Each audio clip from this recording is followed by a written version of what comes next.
나누겠습니다. 오늘 우리에게 주신 하나님의 말씀은 골로새서 3장 12절에서 14절까지 말씀을 함께 보겠습니다.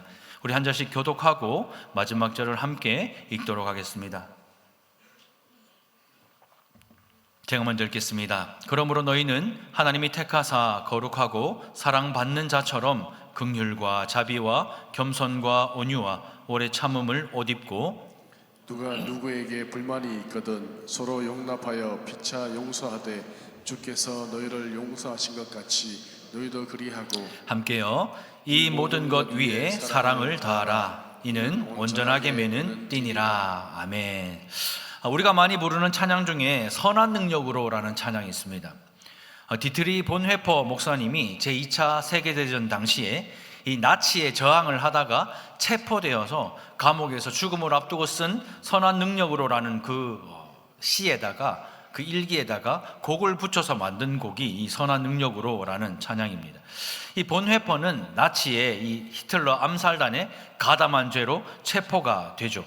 그리고 감옥에서 죽음을 앞두고 이 시를 쓰게 되는데 39세의 나이에 처형을 당하게 됩니다. 이 본회퍼는 목사의 신분이었지만 내가 악을 보고 침묵하는 것은 그 자체가 악이다 이렇게 말하면서 이 히틀러 암살에 적극적으로 가담했던 행동하는 신앙인이었습니다. 그가 22세 때에 고등학생들에게 믿음의 본질이 무엇이냐에 대해서 이 강연을 한 적이 있었는데, 이 강연에서 이는 유명한 말을 남겼는데요, 이런 말입니다. 기독교는 종교가 아니다. 기독교는 종교를 넘어선 어떤 것이다, 이렇게 이 고등학생들에게 가르쳤어요. 이 본회퍼는요, 기독교의 본질은 종교와 관련된 것이 아니다, 종교와 관계 있는 것이 아니라 그리스도라는 인물과 관계가 있는 것이라고 말했던 것이죠. 종교는 죽은 것, 또 인간이 만든 것에 불과하고 기독교의 핵심은 바로 하나님 자신인 그리스도라고 말하고 있는 것입니다. 그래서 이 기독교의 본질은 내가 어떤 교회를 다니느냐, 이것이 중요한 것이 아닙니다. 우리가 어떤 종교 생활을 하고 있는가, 그것이 중요한 것이 아닙니다. 내가 교회를 빠지지 않고 나오는지, 내가 헌금 생활 열심히 하고 있는지, 내게 주신 달란트를 교회에서 잘 사용하고 있는지, 이것이 중요한 것이 아니라 바로 이것입니다. 같이 한번 읽어볼까요? 시작. 그리스도를 대면하는 것입니다. 기독교의 본질은 그리스도를 대면하는 것입니다. 그렇다면 주일인 오늘 이 교회라는 곳으로 여러분들이 지금 와서 예배하는 지금 여러분들은 그리스도를 대면하고 계십니까? 만약에 지금 드리는 이 예배 가운데에 여러분들이 그리스도를 대면하고 있지 않다면 여러분들은 이것 또한 하나의 종교 생활에 불과한 것입니다. 여러분들이 찬양대를 하고 찬양단을 하고 봉사를 하고 섬기고 이 자리에 앉아서 예배라는 것을 할지라도 우리가 이 예배 가운데 살아계신 그리스도를 대면하는 것이 없으면 이것은 종교 생활일 뿐인 거예요. 10수년을 예배해도 20년을 예배해도 30년을 예배해도 이 예배 가운데 그리스도를 대면하지 않으면 종교 생활일 뿐입니다. 흔히 참된 예배가 무엇이냐라고 말할 때 대부분 초대교회를 이야기해요. 근데 제가 한번 말씀을 준비하면서 생각을 해봤습니다. 만약에 지금이 초대교회라면 이 자리에 앉아서 예배드리는 사람 중에 몸성한 사람 있을까요? 성령을 속이고 땅판값 얼마를 감추었던 아나니아와 삽비라처럼 즉시로 죽임을 당한다면 지금 이 자리에서 멀쩡하게 서서 아니면 앉아서 예배할 수 있는 사람이 과연 몇이나 되겠습니까? 양심의 손으로 한번 생각해 보십시오. 저도 이번 주에 교육자들의 짜증 한 2번 정도 냈는데 벌써 죽었어요.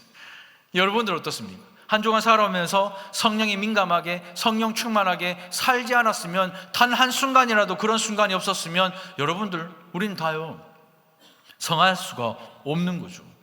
그런데도 왜 초대교회라고 말할까요? 그것은요, 아직은 종교적인 때가 많이 묻지 않았고 이 초대교회 예배는 순수한 예배였기 때문입니다. 사실 이 초대교회 예배 가운데 그들이 그리스도를 대면할 수 있었던 이유는 지금처럼 이렇게 다 같이 모여가지고 정형화된 의자에 쭉 앉아가지고 다 같이 이 예배의 순서대로 이렇게 저렇게 하는 예배가 아니었거든요. 소수의 사람들이 모여서 단속을 피하고 죽임을 피해서 그곳에 모여서 함께 떡을 떼며 또 살아있음에 감사하며 또 하나님과의 영적인 만남에 대해서 깊은 이해를 서로 나누며, 쉽게 말하면 소그룹이 잘 되었다는 얘기예요. 그래서 지금도 소그룹 잘 되는 교회는 계속 부흥하는 교회입니다. 소그룹 안에서 서로의 삶을 나누고 말씀을 나누며 더 깊은 관계를 유지할 때에 하나님께서는 그 그룹 가운데, 그 교회 가운데 은혜를 주시더란 말이죠. 서로가 서로에 대한 온전한 이해와 알미 있었다는 거예요. 누가 교회에 왔는지, 누가 안 왔는지 아무것도 모르는 그런 관계가 아니라, 그냥 나만 교회 오면 되고 나만 교회를 나가면 되고, 그런 관계가 아니라 서로가 서로를 잘 아니까, 서로의 시선으로부터 자유로웠기 때문에 예배 가운데 온전히 하나님께 집중할 수 있었던 거예요. 참된 예배가 그리스도를 대면하는 것이라면 이것은 영적인 일이기 때문에 우리에게도 조금이라도 마음이 흔들리거나 동요되어서는 안 된다는 얘기죠. 우리가 오늘 이 예배 가운데 예배를 드릴 때에 어떠한 일들 때문에 조금이라도 동요되면 안 된다는 거예요. 좀 전에 우리 찬양팀 찬양할 때 우리 상문 집사님이 이제 멘트하면 이제 그 찬양 나가는데 혜민 집사님이 계속 예수 인도하시는데 계속 치고, 내만 뒤에서 안절부절 어쩔 줄 몰라 여기 있는 사람들 전부 다 보고 있는데 진짜 예배는 그런 걸로 안절부절해서는 안 된다는 이야기죠. 참된 예배라면, 그것이 진짜 그리스도를 대면하는 것이라면 우리는 이 예배 가운데 그리스도 예수만 보여야 하는 것입니다. 예수님께서요, 골방에서의 기도를 강조하셨어요. 기도할 때 골방에 가서 기도해라, 이 말은 물리적으로 고립된 장소에 가서 기도해라, 그걸 말씀하시는 것이 아닙니다. 그 장소, 물리적인 장소를 이야기하는 것이 아니라 기도하는 기도하는 사람의 마음이 그 누구로부터 방해받지 않고 오직 하나님께 집중할 수 있는 여건과 마음의 상태를 염두에 두고 예수님은 하신 말씀이에요. 그렇다면 오늘 달산교회 이 예배당에서 드리는 오늘 우리의 예배는 그리스도와의 대면이 가능한 예배입니까? 여러분들이 사랑하고 섬기는 이 달산교회에 나와서 함께 드리는 이 예배가 그리스도를 대면하는 그 예배가 맞습니까? 모인 사람들의 소리, 주변 사람들의 시선, 오랜만에 인사를 나누는 사람들, 또 수많은 해야 할 일들, 내 눈에 보이는 것들, 쉽게 말하면 와 이리 춥노, 와 이리 덥노, 그런 것들, 평가하는 것들, 또 맡은 사역들을 앞두고 과연 영이신 그리스도와의 대면이 가능한가, 이 말입니다. 본 회퍼가 말한 대로 기독교의 본질이 하나님을 대면하는 것이라면 우리의 주일 예배는 기독교의 본질대로 드리는 예배입니까? 아니면 종교 생활일 뿐입니까? 우리는요, 주보에 보면 순서가 쭉 있죠. 함께 경배와 찬양을 합니다. 또 함께 신앙 고백을 하고 임내송을 부르며 합심해서 회개 기도를 하고 또 대표 기도를 해주시고 헌금도 드립니다. 찬양대의 찬양을 듣고 교회 소식을 나누고 설교를 듣고 결단하며 기도하고 찬양한 후에 축도로 예배를 마칩니다. 오늘 드리는 이 예배 가운데 우리의 내면 깊숙이 좌정하시는 그리스도로부터 깊은 위로와 사랑과 환희와 기쁨을 맛보지 못한다면 여러분들은 오늘도 종교생활하고 집으로 돌아가는 거예요. 그 종교생활의 만족감에 취해가지고 그냥 집으로 돌아가서 일주일 내내 은혜 없이 살다가 또 이 자리에 패배하고 좌절해서 이 자리에 나와서 또 그렇게 종교생활하고 지나가는 거예요. 10년이든 20년이든 예수 믿은 기간이 중요한 것이 아닙니다. 단 한 번이라도 이 예배 가운데 그리스도를 대면하지 못한다면 이번 한 주간 우리의 삶은요, 망하는 거죠. 그렇지 못하다면 이 새로운 생활 방식이 아니라 여전히 우리는 쓸모없는 낡은 생활 방식으로 종교 생활을 하고 있기 때문입니다. 내가 그리스도를 대면한다면 그리스도께서 우리에게 막연하게 무엇을 하라 권하지 않아요. 우리가 그리스도를 대면하면 예수님이요, 너 주일 빠지지 마, 너 11조 똑바로 해, 너 헌금 생활 똑바로 해, 너 헌금 봉사해, 너 어디 가서 뭐 해, 이렇게 말씀하시지 않습니다. 이렇게 저급하게 하나님께서 우리에게 말씀하지 않아요. 분명한 기준과 명확한 의도를 가지고 우리에게 새로운 생활 방식을 권면하는 겁니다. 무조건 옛사람 버리고 새 사람 입으라, 그렇게 말씀하시지 않습니다. 새 사람이 무엇인지를 알아야 입죠. 새 사람이 무엇인지 알아야 새로운 생활 방식으로 살아내죠. 근데 성경은요, 분명하게 새로운 생활 방식이 무엇인지를 우리에게 알려줍니다. 그러므로 새로운 생활 방식으로 돌이킨 성도는 새로운 옷을 입어야 하는데 오늘 12절의 말씀이 그것을 우리에게 알려주는데요, 메시지 성경입니다. 같이 한번 읽어볼게요. 시작. 하나님께서 새로운 사랑의 삶을 살라고 여러분들을 택하셨으니 하나님께서 여러분들을 위해 골라주신 옷 곧 긍휼과 친절과 겸손과 온화한 힘과 자제심의 옷을 입으십시오. 이렇게 말합니다. 우리가 이제 진짜 예수 그리스도를 믿고 새 사람이 되었으면 이 5가지 옷을 입어야 한다. 이것이 바로 새 사람이다 라고 성경은 설명합니다. 쓸모없는 낡은 생활 방식이 아니라 창조주 하나님께서 우리 각 사람 각자에게 딱 맞게 손수 지어주신 이 5가지 옷, 그 옷이 무엇이냐? 첫 번째 옷은요, 긍휼의 옷이라고 성경은 말씀합니다. 이는 다른 사람의 필요에 민감하고 또 다른 사람들의 그 고통과 아픔을 공감하는 마음의 옷을 긍휼이라고 말해요. 내가 평소에 사이가 안 좋던 사람이 있는데 이 사람이 어려운 일을 겪고 있습니다. 그러면 꽃이다, 잘 됐다, 하나님 살아있네, 그럴 줄 알았다, 이렇게 비아냥돼서는 안 된다는 말입니다. 애를 먹이는 성도가 어려움을 당할 때에 하나님이 손보시더라, 이런 말 해서는 안 된다는 거예요. 하나님은 그렇게 하지 않습니다. 왠 줄 아십니까? 내가 제일 애먹이는 사람이기 때문에. 지금 이렇게 설교하는 제가 하나님을 제일 애먹이는 사람이기 때문에 그렇습니다. 그 사람이 바뀌는 것보다 내가 바뀌는 게 더 빠르기 때문에 그렇습니다. 그 말하는 사람이 제일 애먹이는 사람이기 때문에 그런 거예요. 두 번째 옷은요, 자비의 옷입니다. 친절을 의미하죠. 이것은 이 긍휼이 담겨 있는 마음이 행동으로 드러나는 것입니다. 함께 웃고 또 함께 우는 구체적인 실천이 바로 친절입니다. 우리가요, 사랑하면요 진짜 무엇이든지 다 주고 싶어요. 심지어는 비행기 탈 돈도 없는데 우주선 타고 우주 가가지고 별을 따다 주겠다고 거짓말 하기도 하고, 또 아내 손에 물 한 방울 안 묻히게, 처음부터 습진 다 걸리는데 무슨 거짓말도 그런 거짓말, 물 한 방울 안 묻히게 해주겠다, 별을 따다 주겠다. 근데 왜 이렇게 거짓말까지 할까? 사랑하기 때문에 그래요. 이 자비라는 것은요, 타인의 고난과 수고를 덜어주기 위해서 자기 자신이 희생하여 뭔가를 해주는 것, 그것이 바로 자비입니다. 그래서 예수 믿는 것은요, 경제성과 효율성 따지면 진짜 답 없어요. 비경제적이고 비효율적입니다. 그래서 교회도요, 경제성 따지고 효율성 따지면 교회가 안 돼요. 성도가 신앙생활 못합니다. 우리만큼 비경제적이고 비효율적인 집단이 없습니다. 교회만큼. 다른 사람 챙기느라 내 것을 챙기지 못해요. 심지어 공부해서 남 주자고 이야기를 합니다. 남 좋은 일 실컷 하고 내 것은 하나로 챙기지 못해. 그런데도 나보다 남을 낮게 여기는 순간에 내 것은 하나님이 챙겨주시는 거예요. 그것이 바로 은혜입니다. 그것이 바로 은혜 받은 성도의 삶입니다. 그래서 우리는 결국에는 은혜라고 고백할 수 있는 거예요. 세 번째 옷은요, 겸손의 옷입니다. 하나님 앞에서 자기 분수를 아는 거예요. 하나님 앞에서 나는 죄인이고 하나님 앞에서 나는 죄인 중에 괴수라는 자기 분수를 아는 것인데, 이것은 그리스도인들에게 필수적인 성품입니다. 하나님께 많은 그 사랑을 받고 있지만 그 사랑받을 원인과 이유가 나에게는 없다는 것을 아는 거예요.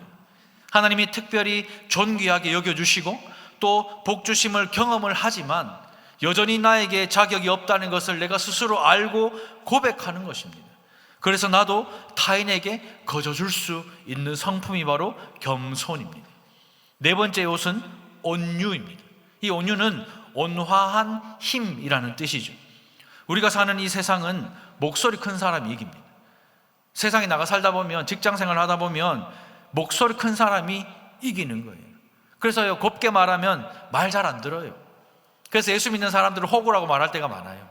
너무 곱게 말하고 맨날 예 하니까 세상 사람들은 예수 믿으면 호구인 줄 알아요.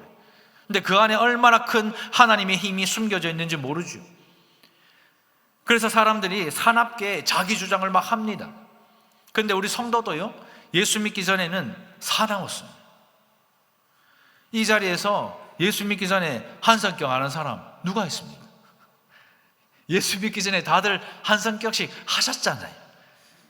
그래서 예수 믿고 결혼까지 한 걸 감사히 생각하셔야 됩니다. 예수 믿기 전에는 다 한성격 합니다. 얼굴만 딱 봐도 뭐 어마어마하잖아요. 백집사님 보이소, 얼굴만 보면 모르는 사람 보면 진짜 무서워요, 일단은. 근데 예수 믿고 며느리까지 들어오기 얼마나 부드러우시는지 지난 금요일날 보셨죠? 제가 막 은혜 가운데 산닥하면서 막 그게 온화한 힘이거든요. 주님을 인격적으로 만나고 나면 더 이상 자기를 사납게 주장할 일이 없는 거예요. 자기를 주장하지 않기 때문에 다른 사람을 배려할 수 있는 겁니다. 저 사람이 왜 저렇게 말하지? 저 사람이 왜 저렇게 행동할까? 이렇게 생각하며 이해해주는 배려가 곧 온화한 힘입니다. 다섯 번째 옷은 오래 참음, 즉 자제심의 옷인데요. 제가 볼 때 하나님께서 우리 성도들에게 주시는 가장 큰, 가장 좋은, 가장 아름다운 성품 중에 하나가 저는 이 온유, 이 참는, 오래 참는 거라고 생각을 해요. 예수 믿는 사람들에게 있어서 반드시 필수 성품이 오래 참는 겁니다. 지금 우리나라 젊은이들이요, 쇼츠에 중독돼 가지고 영화관 가면 2시간짜리 영화를 가만히 앉아서 볼 수가 없어요. 실제로 그렇대요. 2시간짜리 영화를 가만히 이렇게 앉아서 못 본대요. 15초짜리, 10초짜리, 30초짜리 쇼츠에 중독돼 가지고 집에서도 여러분들 뭐 넷플릭스 이런 거 볼 때 보다가 한 10초, 한 10분 보다가 끄고 이따 봐도 되잖아요. 저녁에 봐도 되잖아요. 그러니까 그렇게 계속 보면 되니까 시대가 이런 시대가 되어버린 거예요. 그러니까 오래 참지를 못하는 시대가 되어버린 겁니다. 그런데 우리가 성도로 거듭나면 하나님이 가장 많이 훈련시키는 것이 오래 참게 하는 것. 그래서 고린도전서 13장은 사랑장이잖아요. 그 사랑장에 보면 사랑은 언제나 뭐죠? 그거부터 나와요. 오래 참고부터 나와. 사랑은 언제나 아름답고 행복하고 즐겁고 이게 아니고 사랑은 언제나 뭐 해야 된다고요? 오래 참고. 그런데요, 정말 오래 참아야 됩니다. 하나님이 우리에게 은혜를 주셔서 수많은 사람 중에 한 사람을 배우자로 선택하여 가정을 이루게 하셨죠. 근데 그 배우자를 사랑하려면 얼마나 오래 참아야 되는지. 저는 지금도 얼마나 이 말하면 또 안에 또 참고 있겠지. 그렇게 참고 살다가 천국 가는 것 같아요. 우리에게 주신 자녀 보십시오. 이 자녀가 변하는 건 또 얼마나 더딘지 몰라. 사람이 또 단번에 바뀌지 않잖아요. 하나님께 사랑해서 자녀를 주셨는데 변화가 일어나도록 믿어주고 자제심을 가지고 오래 참고 기다려야 조금씩 변화가 됩니다. 얼마나 안 변하면 부모가 자식한테 니도 니 같은 아 낳아봐라. 얼마나 안 변하면 그런 말까지 하겠습니까? 벗어야 하는 쓸모없는 낡은 방식과 입어야 하는 새로운 생활 방식은 바로 이것입니다. 우리 같이 한번 읽어볼게요. 시작. 벗어야 하는 낡은 방식은 음란과 부정과 사욕과 악한 정욕과 탐심입니다. 입어야 하는 새로운 생활 방식은 긍휼과 친절과 겸손과 온화한 힘과 자제심입니다. 이것이 지금 골로새서에서 말하는 옛사람과 새사람의 모습이에요. 무조건 새사람을 입어라, 옛사람을 벗어라, 그 뜻이 아니라 옛사람이 무슨 옷을 입고 있는지, 새사람은 어떤 옷을 입어야 하는지를 성경은 분명하게 우리에게 말하고 있어요. 그런데 우리의 삶 속에서 늘 옛사람의 옷 위에 새사람의 옷을 덮고 사는 이유가 뭡니까? 여러분은 벗어야 하는 옷은 벗고 있고 또 입어야 하는 옷은 입고 계십니까? 여전히 우리가 이 세상을 살면서 벗어야 할 그 옛사람의 옷 위에 그대로 새 옷을 입고 감추며 살아가고 있는 것이 지금 우리의 삶이 아닙니까? 지금 이 시대의 성도들의 모습이 아닙니까? 그래서 세상 사람들이 교회를 손가락질하고 성도들을 손가락질하는 이유가 바로 이 이유가 아닙니까? 왜 이렇게 벗어야 하는 옷인 낡은 방식을 벗지 못하고 왜 우리가 움켜쥐고 있을까? 오늘 말씀은 이 고민에서부터 시작이 되었는데요. 그렇다면 어떻게 해야 과감하게 이 옛사람의 옷을 벗어버리고 새 사람의 옷을 입을 수 있는가? 우리가 두 가지를 함께 나눕니다. 첫 번째는 이것인데요, 같이 한번 읽겠습니다. 시작. 분명한 자기인식을 가지십시오. 우리가 이 세상을 살면서 새 사람으로 살지 못하는 이유는 자기인식을 가지지 못했기 때문입니다. 12절을 보면요, 그러므로 너희는 하나님이 택하사 거룩하고 사랑받는 자처럼 긍휼과 자비와 겸손과 온유와 오래 참음을 옷 입으라 말씀하는데, 오늘 이 본문을 보면요, 눈여겨볼 단어가 있습니다. 그 단어는 무슨 자처럼이라는 그 자처럼이라는 단어예요. 하나님이 성도들을 위해서 골라주신, 특별히 우리 한 사람 한 사람에게 딱 맞도록 맞춤 제작해 주신 그 옷을 입는 것은 좋은 옷이기 때문에 입는 것이 아닙니다. 오늘 성경의 말씀은요, 무슨 자처럼 이 5가지 옷을 입어라 이렇게 말하는데요, 어떤 자처럼인지 3가지가 나오죠. 이겁니다. 같이 한번 읽어볼까요? 시작. 택하심을 받은 자처럼, 거룩한 자처럼, 사랑받는 자처럼. 이것이 바로 자기 자신에 대한 인식입니다. 성도라면 택하심을 받은 자처럼, 거룩한 자처럼, 사랑받는 자처럼 살아야 하는데, 이 인식이 없으니까 이 세상을 살아갈 때에 옛사람의 정욕 그대로 살아가는 겁니다. 먼저 하나님께서는요, 우리에게 택하심을 받은 자처럼 그 옷을 입어라 말합니다. 아무 자격과 공로가 없는 우리를 하나님이요 주권적으로 선택하셨습니다. 우리의 자격이나 조건이나 상황, 집안의 형편, 그거 하나도 고려한 것이 없고 선택하신 것이 아닙니다. 하나님의 무조건적인 사랑으로 우리를 선택하신 것이지 우리의 조건과 자격 보고 선택하지 않았어요. 그러니 이 선택에는 분명한 하나님의 계획과 목적이 들어있는데, 그것이 무엇입니까? 소리문답 1문을 보면요, 사람의 제일 되는 목적이 무엇입니까? 이렇게 물어보죠. 답이 뭐죠? 하나님을 영화롭게 하고 그를 영원토록 즐거워하는 것입니다. 이 세상은요, 소득 순위에 따라서 사람을 나누죠. 사회가 보내는 존경과 그 박수 수준에 따라서 그 사람의 가치를 결정을 합니다. 하지만 하나님은요, 아니에요. 하나님이 우리를 택하시고 계획과 목적대로 우리의 삶을 이끌어 주실 때 우리의 가치는 빛이 나는 거예요.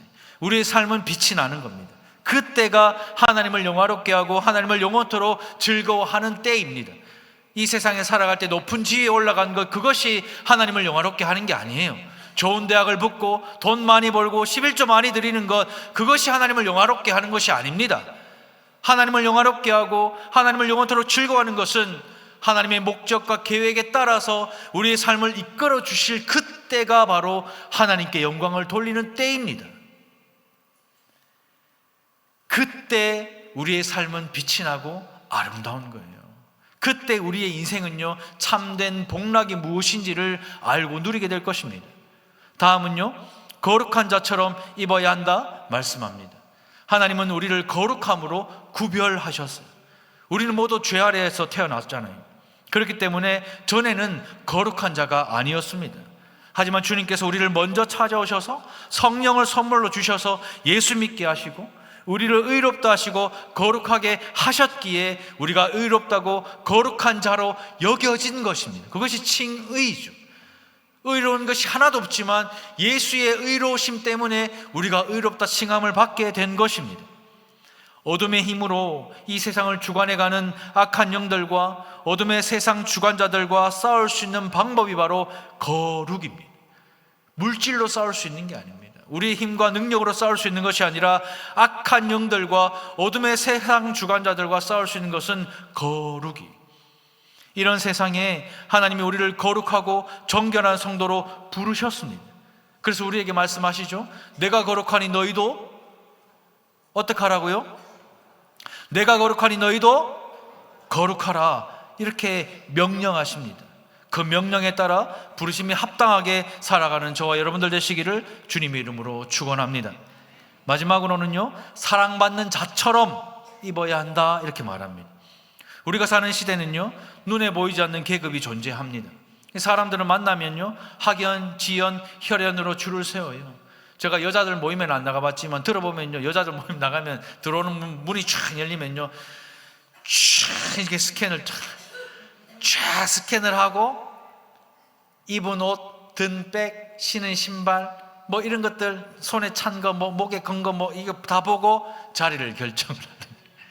중앙자리에 올 것인가, 센터를 차지할 것인가, 기퉁으로 갈 것인가, 그런 것들을 차별을 하잖아요. 혈연으로 줄을 세우고, 그것도 부족해서요, 이제는 가진 재산으로 저 사람은 금수저, 저 사람은 은수저, 저 사람은 흙수저, 이렇게 구분하면서 이야기를 합니다. 개천에서 욕는다는 말 있죠. 제가 뉴스 보니까 이것도 옛말이랍니다. 옛날에야 개천에서 용이 났대요. 근데 요즘에는요, 아이돌 되려고 하면, 예전에는 하다가 이렇게 캐스팅돼서 아이돌 되고 했는데, 요즘에는 아이돌 되려면 아주 어릴 때부터 아이돌 학원을 보내고 아주 어릴 때부터 춤 연습을 하고 피부 관리를 그렇게 해야 된대요. 얼굴에 여드름 하나 나면 안 돼가지고 피부과를 그렇게 간답니다. 그렇게 쭉 키워가지고 아이돌 되는 세상이에요, 지금이. 그러니까 개천에서 욕난다는 말은 옛말입니다. 그러니까 부모가 못 배우고 가난하니까 자식도 못 배우고 가난을 대물림할 수밖에 없다, 이렇게 합리화를 하는 거죠. 이 사회에서 천대받고 성공하지 못하는 이유는 부모가 무능하니까 흙수저를 물려주었기 때문이라고 이 세상은 말합니다. 사회의 구조적인 문제를 내세우면서 루저의 인생을 살아가는 것이 이 세상이잖아요. 하지만 성경을 통해 보십시오. 하나님은요, 창세기부터 요한계시록까지 계속해서 말씀하시는 것이 내가 너를 사랑한다, 그래서 예수를 십자가에 못 박았다, 계속해서 우리에게 이렇게 말씀하십니다. 세상은 우리에게 등수를 나누고 세상은 우리의 가치를 세상 것들로 매기지만 하나님은요, 창세기부터 계시록까지 계속해서 우리에게 말씀하시는 것이 내가 너를 사랑한다 말씀하십니다. 로마서 5장 8절입니다. 우리가 아직 죄인 되었을 때에 그리스도께서 우리를 위하여 죽으심으로 하나님께서 우리에 대한 자기의 사랑을 확증하셨느니라, 이렇게 말합니다. 성도는요, 하나님의 사랑을 받은 사람입니다. 하나님의 사랑은 돈이나 금수저 같은 것들로 나타나지 않아요. 어떤 질병이 있거나 어떤 고난을 당하거나 불행과 아픔을 다 겪고 있다 할지라도 그것은 저주가 아니라 하나님의 사랑의 확증이라는 사실을 믿으시기 바랍니다. 세상 사람들이 아무리 우리를 공격하고 우리의 가치를 그것들로 매겨도 하나님은요, 우리가 아직 죄인 되었을 때예요. 아직 죄인이었을 때입니다. 의인이 되어서 잘난 게 있고 보기 좋고 아름다울 때가 아니고 꼴보기 싫을 때예요.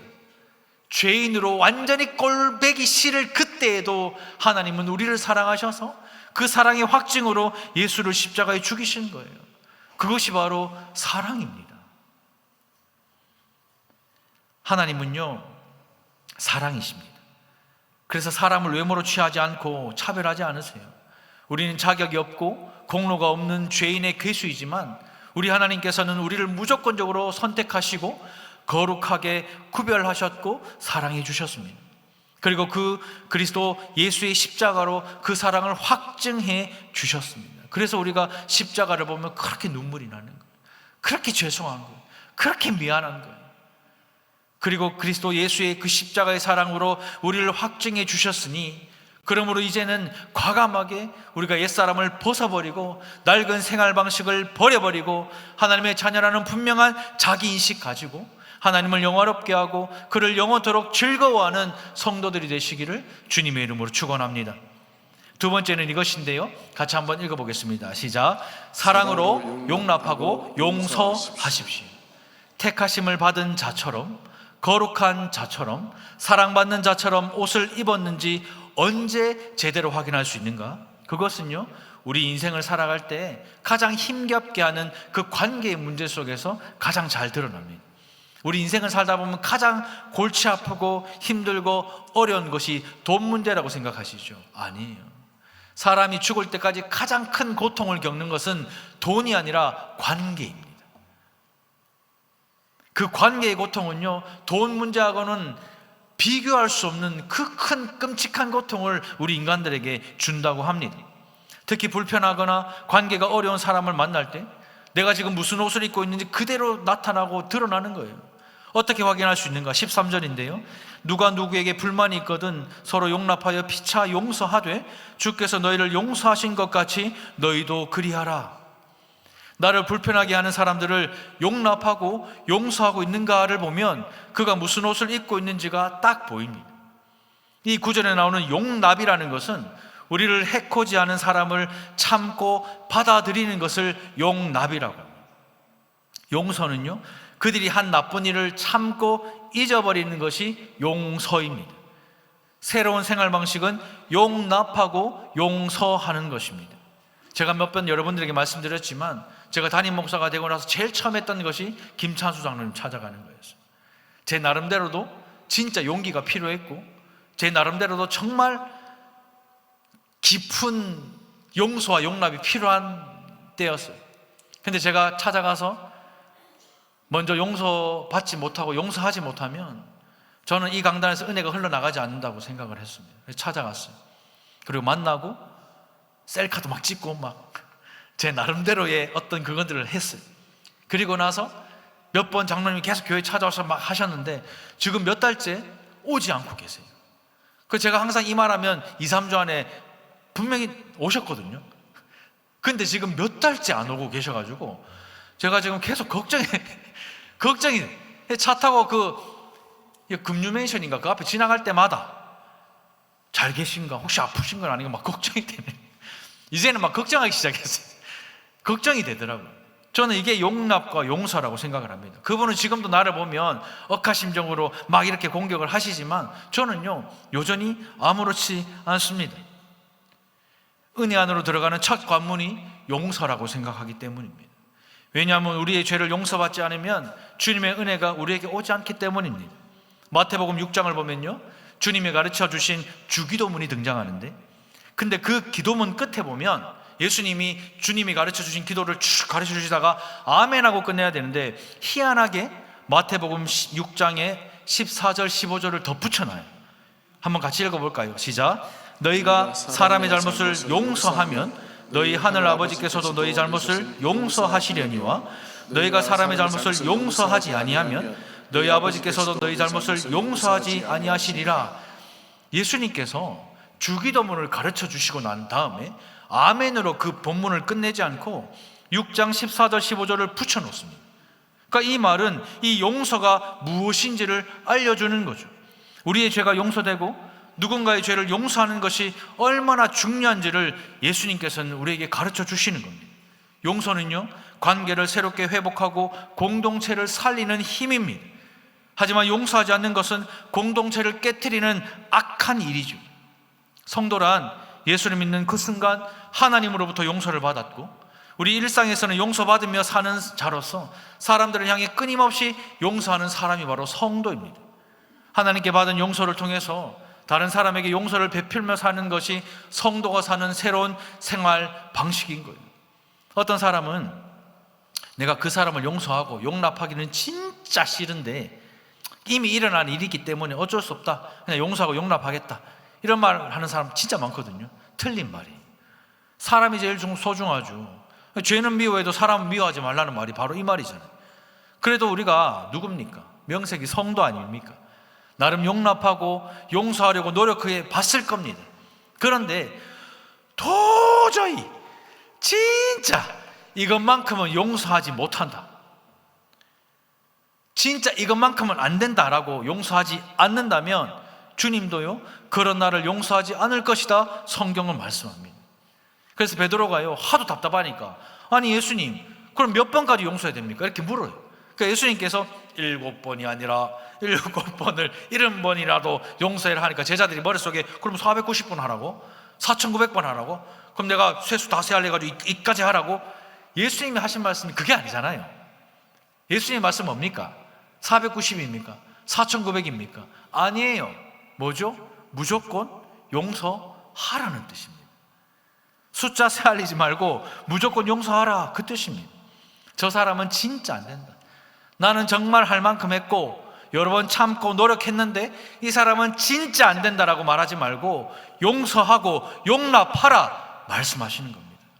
왜 이렇게까지 용납하고 왜 이렇게까지 용서해야 되는가? 이것 때문입니다. 같이 한번 고백합시다. 시작. 주께서 나를 용서하셨기 때문입니다. 주께서 나를 용서하셨기 때문에 우리도 용서하는 거예요. 나를 위해 누군가를 용서하기는 어렵지만 우리가 사랑하는 주님을 위해서라면 할 수 있지 않습니까? 주님이 기뻐하시고 좋아하신다면 이것이 하나님을 영화롭게 하고 그를 영원토록 즐거워하는 일이라면 무슨 일인들 못하겠습니까? 주님이 우리에게 하신 것 같이 우리도 피차 용서해야 합니다. 용서하기가 힘든 사람이 누굴까요? 용서해주고 싶지 않은 사람이 누구일까요? 가장 가까웠던 사람, 배우자일수록, 친구일수록, 동료일수록, 성도일 수도 있습니다. 그 대상이 목사인 저라면 부디 용서해 주십시오. 그 대상이 장로님들이라면 부디 용서해 주십시오. 그래서 이 시간 서로를 바라보고 저를 한번 따라해 보도록 하겠습니다. 우리 옆에 계신 분들 서로를 바라보시고 저를 한번 따라하겠습니다. 자, 서로를 바라보시고 자, 저를 따라합니다. 죄송합니다. 용서해 주세요. 우리 백지사님도 용서해 주세요. 죄송합니다. 용서해 주세요. 이것이 우리 공동체와 교회를 살리는 힘이고 능력입니다. 이것은 그냥 되는 일이 아닙니다. 성도가 되었다고 자연스럽게 되는 일이 아니에요. 14절을 보면요, 이 모든 것 위에 사랑을 더하라. 이는 온전하게 매는 띠니라 말씀하셨습니다. 이거는 사랑으로 되는 거예요. 용납과 용서는 사랑으로 되는 일입니다. 제가 집에 아이들이 어릴 때 싸울 때 늘 했던 솔루션이 있어요. 막 싸우잖아요. 막 싸울 때 제가 불러요. 둘 딱 서, 마주봐, 딱 마주봐. 근데 꼴보기 싫으니까 막 진짜 막 이래요. 그래서 제가 자, 사과해 하면 미안해 해. 미안해 이렇게 합니다. AI도 이런 AI. 미안해 눈 다 마주쳐. 그럼 제가 아니 눈 마주치고 미안해 해. 눈 마주치고 미안해 이렇게 해요. 근데 하나도 안 미안하잖아요. 그럼 제가 스킨십을 해야 돼요. 서로 마주봐. 서로 스킨십을 하면서 해. 미안해 하고 이것들이 그 말고 진짜 하라고. 자, 안 돼. 안아 하면 이제 소망이랑 사랑이랑 유독 많이 싸가지고 안아 하면 서로 안으려 하다가 이제 손이 막 이게 하니까 막 웃다가 끝나요. 아니 그전에는 죽일 듯이 싸우다가 갑자기 액 하더만 끝이 나. 그럼 갑자기 니 뭐 먹을래? 하면서 막 진짜 충격적이었어요. 그러니까 내가 그걸 보면서 죽일 듯이 싸워도 풀리는 거는 일도 아니라, 사랑이 있으면 풀리는 거는 일도 아닌 겁니다. 저는 이것이 온전하게 매는 띠라고 생각합니다. 이 사랑은요, 추상적인 개념이 아니에요. 고린도전서 13장에 보면 사랑의 품사는 전부 동사입니다. 사랑은요, 관념이 아니라 구체적인 어떤 행위입니다. 마음에 맞는 사람끼리 모이는 것 사랑이라고 말하지 않아요. 교회 와서 마음에 맞는 사람끼리 밥 먹고 차 마시고 웃고 떠들다가 돌아가면 사랑이라고 말하지 않습니다. 하나님께서 우리 교회에 붙여주신 사람들이 어떠하든지 용납하고 용서하는 것이 성경이 가르치는 사랑입니다. 아무리 화려하고 아름답게 보여도 사랑이 없으면 소리나는 구리와 울리는 꽹과리와 같다고 말했습니다. 우리 안에 사랑이 없어 용납과 용서하지 않으면 우리의 찬양이 울리는 꽹과리와 같은 소음일 뿐이고, 우리의 기도 또한 하나님이 듣기에는 소음일 뿐이고, 우리의 이 예배 또한 하나님이 듣기에는 소음일 뿐인 거예요. 사랑이 없으면 소음입니다. 믿음에 탁월한 능력이 있고 아무도 모르는 성경의 비밀과 지식을 가졌더라도 사랑이 없으면 아무것도 아니라고 말해요. 심지어는요, 자기 몸을 불사르게 내어줄지라도, 가지고 있는 모든 것으로 구제할지라도 사랑이 없으면 아무 유익이 없다라고 성경은 말씀합니다. 그래서 성경은요, 사랑이요 율법의 완성이라고 말하는 거예요. 사랑하는 자는 율법을 다 이룬 자입니다. 사랑하는 자는 새로운 생활 방식으로 살아가는 하나님의 자녀인 새 사람인 것입니다. 사랑하는 성도 여러분, 사랑으로 용납하고 용서하십시오. 깨어진 관계가 사랑으로 다시 온전하게 매이는 교회와 성도들이 되시기를 주님의 이름으로 축복합니다. 말씀을 맺겠습니다. 벗어야 하는 낡은 방식은 음란과 부정과 사욕과 악한 정욕과 탐심입니다. 입어야 하는 생활 방식은 긍휼과 친절과 겸손과 온화한 힘과 자제심입니다. 벗어야 할 옷을 벗지 못하고 입어야 할 옷을 입지 못했다면 오늘 이 말씀을 통해서 낡은 생활 방식을 다 벗어버리고 새로운 삶의 방식인 새 사람으로 살아가는 저와 여러분들이 되시기를 주님의 이름으로 축원합니다. 하나님의 백성이라는 분명한 자기 인식을 가지십시오. 나는 택함 받은 자다. 나는 거룩한 자다. 나는 사랑받는 자다. 그러니 내가 사랑으로 용납하고 용서하겠다. 우리 부부가, 우리 교회가, 우리 가정이 온전하게 매는 띠, 그 사랑으로 다시 한번 회복되는 놀라운 은혜가 있기를 축복합니다. 사랑 없으면 소리나는 구리와 울리는 꽹과리에 불과한 소음이에요. 다시 한번 우리 교회가 이 사랑을 회복하여서 소음이 들리는 교회가 아니라 사랑의 종소리가 들리는 교회가 되기를 주님의 이름으로 축원합니다. 우리 시간 마음을 모아서 함께 말씀을 생각하며 기도할 때에 하나님, 이제는 옛사람의 모든 삶의 방식을, 쓸모없는 생활 방식을 벗어버리고 새 사람의 삶의 방식을 입고 택함 받은 자, 거룩한 자, 사랑받은 자처럼 살아가게 하시고 그 사랑으로 용납하고 용서할 수 있는 은혜를 허락하셔서 소음이 아니라 사랑의 종소리가 들려지는 교회와 가정과 나의 삶이 되게 해달라고 이 시간 우리 주여 은혜를 주옵소서 한번 부르짖고 함께 기도하며 나갑니다. 주여 은혜를 주시옵소서.